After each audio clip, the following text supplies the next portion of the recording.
I didn't concede it was torture then, and I don't concede it's torture now. That's John Rizzo, former acting general counsel for the CIA, who's making the rounds promoting his book about his 33 years at the bureaucracy, accurately entitled Company Man. Rizzo is definitely a company man.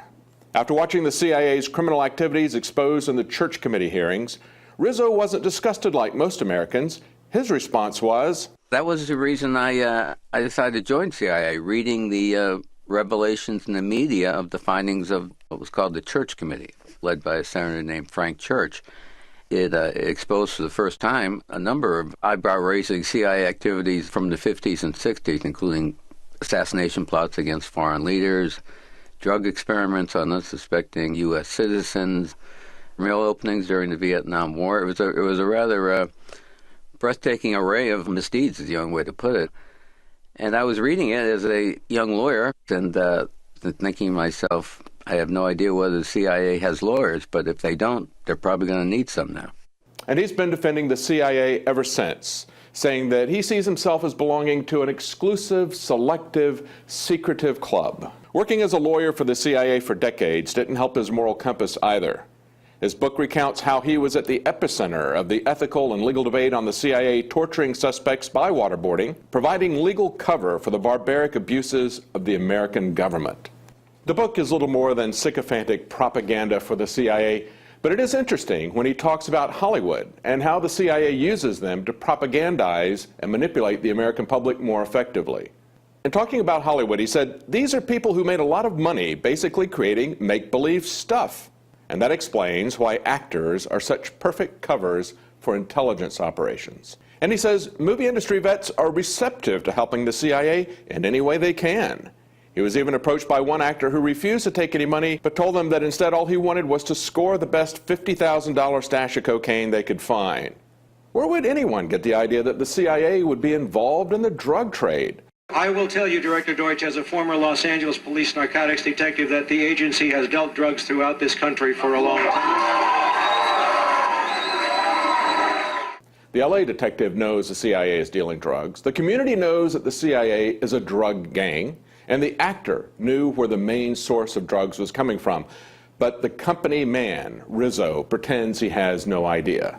Gary Webb went into more detail about how the CIA created the crack craze through Freeway Ricky Ross and used it to fund their covert wars. This was an outgrowth of a story that I had done about the state of California's asset forfeiture program, which is a program where if the police believed you were a drug dealer, they could come in and take your house and your car and your money without even charging you with a crime. And when I got into investigating her boyfriend's case, I came across Blandone, and I came across his involvement with the Contras and his involvement ultimately with a major crack wholesaler in Los Angeles named Freeway Ricky Ross. And so I did a series that said that the crack market in South Central Los Angeles had been created in the early 1980s with the help of this Contra drug ring, and showed how once crack got hold in South Central and once the gangs got a hold of it, it was spread from South Central to other cities in the United States. We track the cocaine dealers who were running this operation all the way up the ladder to the couple of CIA agents that were actually running the FDN, Enrique Bermudez and Adolfo Calero. Most of this information, or much of the information, came out at a trial in San Diego in March. One of the cocaine brokers, a guy named Danilo Blandone, who was the head of the Southern California operation, has been working for the U.S. government for the last couple of years. And he was the star witness in a cocaine trafficking trial for the DEA. Unfortunately, they couldn't really get into a lot of it because before the trial, the United States filed a motion asking that nobody be allowed to ask Mr. Blandone about his relationship with the CIA. And it was one of the most curious documents I'd ever seen. It said, if true, this matter would be classified, and if false, it shouldn't be allowed at the trial. So he was suicided by being shot twice in the head. And the CIA and the federal government being involved in the drug trade is not ancient history. The U.S. military and the CIA have aided and assisted the production of poppy-based opiates like heroin in Afghanistan, which supplied only 7% of the world's opiates before U.S. occupation, but is now generating over 90%. Whether it's a moral equivalent of something like the war of drugs or the war of terror, the government has been running both sides to terrorize the public so they can build an infrastructure of tyranny and prey on the public. They are all becoming just like the CIA.